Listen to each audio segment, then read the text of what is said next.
आषाढ़ मास के शुक्ल पक्ष की एकादशी को देवशयनी एकादशी के नाम से जाना जाता है और इसी दिन से चतुर्मास भी शुरू हो जाती है। इस दिन ये होता है कि हमारे देवगुरु बृहस्पति अर्थात देवगुरु नारायण हमारे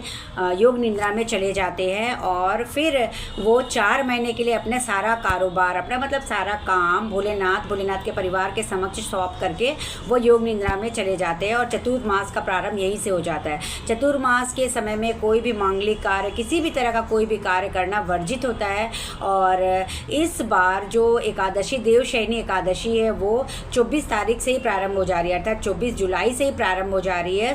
प्रातःकालीन 9:12 से अर्थात पूरा दिन भर अर्थात 24 जुलाई का पूरा दिन भर एकादशी मानी जाएगी और 25 तारीख को इसकी समाप्ति 11:30 पर होगी। अतः उदया तिथि के कारण और द्वादशी युक्त एकादशी करना उचित है। इसी वजह से 25 जुलाई को एकादशी व्रत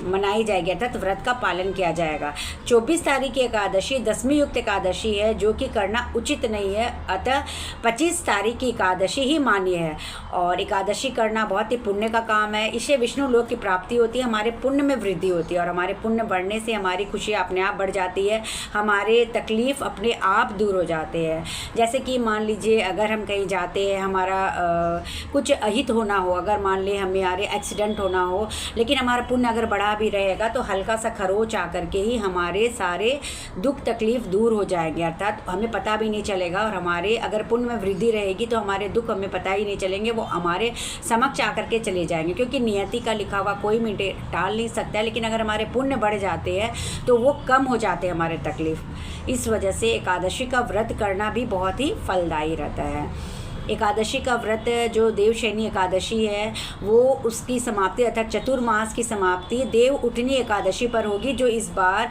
20 नवंबर को मनाई जाएगी अर्थात कार्तिक मास में जो एकादशी आने वाली है 20 नवंबर को, उस दिन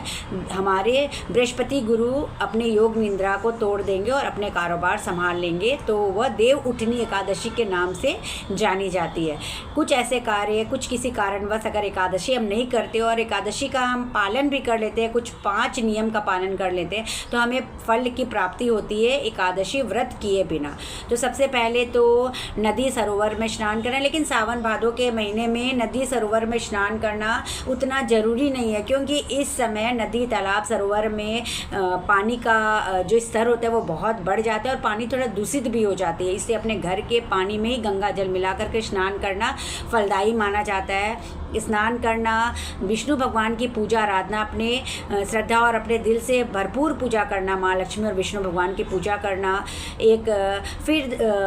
ओम नमो भगवते वासुदेवाय का जाप करना, विष्णु सहस्त्र नाम का पाठ करना, ये बहुत ही मतलब एकादशी में करना बहुत ही फलदायी होता है। साथ ही साथ एक अखंड ज्योत जलाना, फिर एक ईशान कोण में, अग्नि कोण में या फिर अपने मुख्य दरवाजे पर ज्योत जलाना, ये भी एकादशी में एकादशी न करने पर भी फल की प्राप्ति होती है। चावल निषेध करना था, चावल नहीं खाना, तुलसी माँ की पूजा करना, तुलसी माँ के समक्ष दीप जलाना, पीपल वृक्ष के समक्ष दीप जलाना, आंवले के वृक्ष के समक्ष दीप जलाना, ये सब माँ लक्ष्मी युक्त पौधे अर्थात माँ लक्ष्मी का प्रतीक माना जाता है इस पौधे को। साथ ही साथ प्रार्थना करना क्योंकि प्रार्थना में बहुत शक्ति होती है, प्रार्थना से हमें बहुत फल की प्राप्ति होती है। और अंत में कटु वचन नहीं बोलना, किसी के समक्ष झूठ नहीं बोलना, निंदा नहीं करना, ये सब हम नियम अपना करके बिना एकादशी किए भी हम देवशयनी एकादशी का फल प्राप्त कर सकते हैं। हर हर महादेव।